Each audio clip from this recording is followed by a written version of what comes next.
Hello guys, welcome back to our channel. If your message list on PlayStation 5 is starting to feel crowded or you simply want to remove old conversations, figuring out where the delete option is can sometimes feel less obvious than expected. Some players want a cleaner inbox, while others are trying to organize chats or remove conversations they no longer need. Depending on the type of message thread, the steps may look a little different, which is why many users spend extra time searching through menus. The process itself is actually pretty quick once you know where everything is located. Let's go through a simple way to delete messages on PlayStation 5 step by step. Try these. Step 1. Turn on the PlayStation 5 and sign in to the profile where the messages are stored.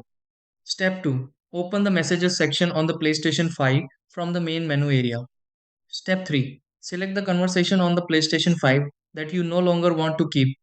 Step 4. Open the Options menu on the PlayStation 5 to find Message Management settings. Step 5. Choose the Remove or Delete option on the PlayStation 5 for the selected conversation. Step 6. Refresh the messages list on the PlayStation 5 and confirm the conversation no longer appears.